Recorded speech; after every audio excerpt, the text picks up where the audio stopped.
It's been a great conference so far. I mean, just the right size. You get to meet everybody, get to talk to everybody, but you don't get lost in the crowd like you do at some of the bigger shows. It's been excellent.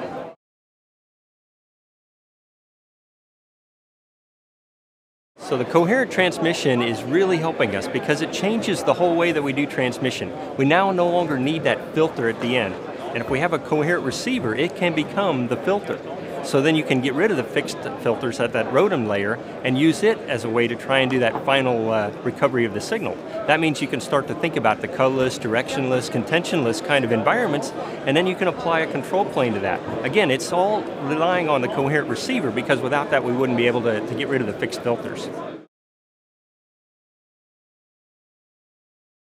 Yeah, the main hurdles for flex spectrum are of course going to be the managing of it, although we hope to have a control of that because it won't be a bunch of different channel types. It'll really just be 100G for a period of time, perhaps 400, perhaps a terabit, but not a whole mix of others. So I believe it'll be manageable. Keep in mind that with the control plane, you're going to know where all of the traffic is at all the time, so that you will be able to manage it and plan for it in particular, so that the planning tools, much like we use in the electrical domain, would allow us to look out into time, what-if scenarios. So 100G is moving along very well. We've started deployment all over the globe. We've got Europe more covered than we did last year.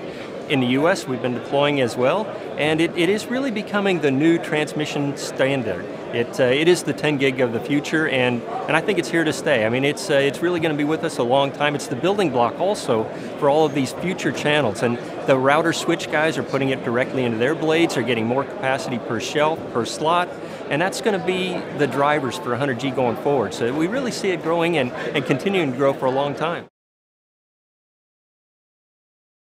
Key themes at this conference, a lot of it's been around 100G. A lot of people are still trying, they're on that edge, right? They're saying, I think it's really good technology, but can I use that much capacity? In the end, it gives you all the scalability in your networks. I think that's one of the big themes here is 100G real? And they're finding out, yes, it really is. It really does work. It's available in products. And you can take advantage of that scale if you put it into the switch router port as well. Then it gets into the next gen ROADMs. That's gotten a little bit of coverage as well, which I like. I mean, because we still get there. It's an evolving technology that we still got to finish up. The 100G is here to stay. The CDC kind of ROADM stuff is on its way.